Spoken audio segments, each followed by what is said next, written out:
នេះគឺជាសកម្មភាពខ្លះៗនៃការធ្វើដំណើររបស់ខ្ញុំចេញពីប្រទេសកម្ពុជាទៅប្រទេសឌូបៃចេញពីប្រទេសឌូបៃទៅប្រទេសអ៊ីស្រាអែលហើយក៏លើកទី1ដែរក្នុងឆានជីវិតរបស់ខ្ញុំដែលចាក់ចេញពីប្រទេសកម្ពុជាឆ្ងាយបែបនេះហើយក៏ជាលើកទី1ផងដែរដែលខ្ញុំត្រូវជិះយន្តហោះហើយខ្ញុំអត់ដែលជិះយន្តហោះពីមុនទេហើយនេះគឺជាទស្សនវិជ្ជានៃចន្ទដីផ្ទាល់ដីរបស់ពលានដេជោរបស់យើងហ្នឹង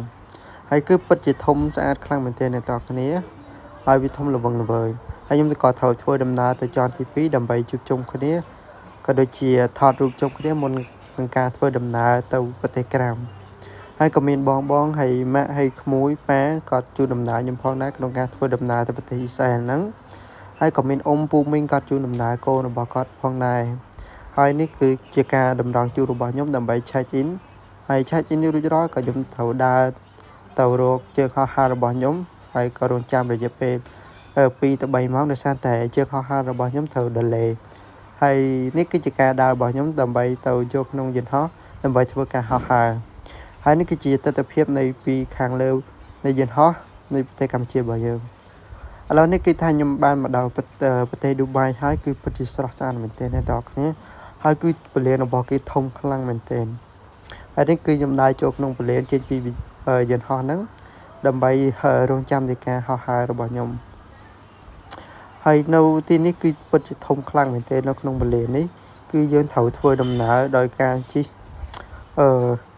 ជាដាយយួនស្មើជើងរបស់យើងដើម្បីទៅរងចាំនៃការហោះហើររបស់យើងក៏ដូចជាកន្លែង check in A1 របស់ខ្ញុំផងដែរដោយថាតែការហោះហើររបស់ខ្ញុំហ្នឹងមានជើងហោះហើរទៅទីក្រុងតេលអាវីវហ្នឹងវាអត់មានជើងហោះហើរចឹងក៏ខ្ញុំត្រូវរងចាំនៃរយៈពេល8ម៉ោងបានជើងហោះហើររបស់ខ្ញុំត្រូវហោះហើរហើយនេះគឺជាទស្សនវិជ្ជានៃខាងនៅក្នុងពលាននៃប្រទេសឌូបៃគឺទស្សនវិជ្ជាទាំងមូលគឺពិតធំខ្លាំងមែនទែនអ្នកនរគ្នាហើយស្រស់ស្អាតហើយការ design ក៏ដូចជាការ decor របស់គេហ្នឹងគឺលក្ខណៈបែបមជ្ឈិមបូព៌ានៃប្រទេសអារ៉ាប់គឺប្រទេសអារ៉ាប់គេ decor បែបហ្នឹងអ្នកនរគ្នាភាគច្រើនហើយនេះគឺជារបូតនៃការសម្អាតរបស់ពលានរបស់គេហ្នឹងហើយនេះជាការធ្វើដំណើររបស់ខ្ញុំទៅឆាយអ៊ីនដោយសារតែខ្ញុំត្រូវដល់ម៉ោងហើយគឺខ្ញុំអង្គុយចាំរយៈពេល7ម៉ោងហើយខ្ញុំត្រូវឆាយអ៊ីននៅម៉ោង7:40នាទីនៃម៉ោងនៃឌូបៃនៅឌូបៃនៅប្រទេសខ្មែរគឺខុសគ្នារយៈពេល3ម៉ោងអ្នកនរគ្នាខុស3ម៉ោងគាត់តែម្ដងគឺដោយសារតែនៅទីនេះគឺដើរយឺតជាងហើយខ្ញុំឆាយអ៊ីនរួចរាល់ក៏ត្រូវដើរចូលនៅយន្តហោះដើម្បីធ្វើការហោះហើរទៅប្រទេសអ៊ីស្រាអែលឥឡូវនេះគឺខ្ញុំបានចូលក្នុងយន្តហោះរួចរាល់ហើយគឺយន្តហោះក៏ត្រូវធ្វើដំណើរចេញផងដែរតែដោយសារតែការហោះហើររបស់ខ្ញុំហ្នឹងគឺស្ទះខ្លាំងមែនទែនអ្នកនរគ្នាដោយសារតែជើងហោះហើរវាមានចំនួនច្រើនអញ្ចឹងការហោះហើរត្រូវតម្រង់ជួរគ្នាដើម្បីដូចស្ទះឡានទាំងអ្នកនរគ្នាគឺហោះហើរអត់កើតទេតតែហោះហើរមួយគឺមួយផុតយើងត្រូវហោះហើរម្ដងមួយផុតទៀតយើងត្រូវហោះហើរម្ដងទៀតដោយសារតែការហោះហើររបស់គេច្រើនមែនទែនអ្នកនរគ្នាឲ្យមើលជាស្ដាយមកនេះយន្តហោះរងចាំការហោះហើរហើយនេះគឺជាទស្សនវិជ្ជានៃការហោះហើររបស់ខ្ញុំនៅពេលយប់នៃប្រទេសឌូបៃអ្នកនរគ្នាអាចមើលបានគឺទស្សនវិជ្ជារបស់ពលានគេគឺពិតជាស្អាតមែនទែនអ្នកនរគ្នាអាចចាំមើលបានគឺខ្ញុំថតពីខាងលើជូនគឺពិតជាស្អាតហើយគឺធំខ្លាំងមែនទែនអ្នកនរគ្នាឲ្យមើលជាស្ដាយបានគឺពលានរបស់គេធំខ្លាំងបើប្រៀបធៀបនឹងប្រទេសខ្មែរគឺយើងខុសឆ្ងាយពីគេបន្តិចហើយដោយសារតែនៅទីនេះគេអភិវឌ្ឍមុនហើយខ្ញុំអ្វីដែលខ្ញុំសង្កេតមើលឃើញដូចជាពលាននេះដូចជាទៅតែធ្វើដែរទេបែបដោយសារតែនៅជុំវិញនេះទៅតែធ្វើអគារទេអ្នកនរគ្នាអគារអត់តាន់មានខ្ពស់ខ្លាំងទេមាន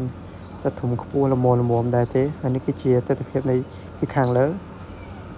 ហើយនេះគឺជាទស្សនវិជ្ជានៃក្រុងប្រទេសអ៊ីស្រាអែលគឺពិតជាធំខ្លាំងមែនទែនអ្នកនរគ្នាគឺពិតជាស្អាតខ្លាំងប្រទេសអ៊ីស្រាអែលពិតជាទំនើបខ្លាំងមែនទែនអ្នកនរគ្នាអ្នកនរគ្នាអាចមើលជាស្ដែងបានគឺខ្ញុំថតនៅពីខាងលើនៃយន្តហោះនៃការហោះហើររបស់ខ្ញុំហ្នឹងគឺមើលជាស្ដែងបានគឺធំខ្លាំងនៅនេះហើយនៅប្រទេសអ៊ីស្រាអែលហើយនៅប្រទេសខ្មែរគឺខុសគ្នារយៈពេល4ម៉ោងដោយសារតែនៅប្រទេសអ៊ីស្រាអែលនេះគឺដើរយឺតជាងអ្នកនរគ្នាប្រទេសអ៊ីស្រាអែលហើយដល់ម៉ោង11:35នាទីនៅប្រទេសអ៊ីស្រាអែលនៅប្រទេសខ្មែរ នៅម៉ោង3ជាងអូខេវាខុសគ្នា4ម៉ោងនេះដល់គ្នាហើយយើងកំពុងតែជួបម៉ូក្រូ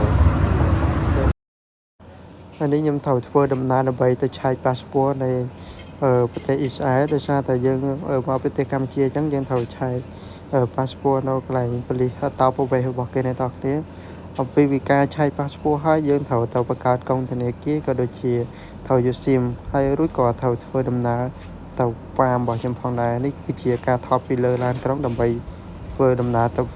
farm កន្លែងគេងរបស់ខ្ញុំ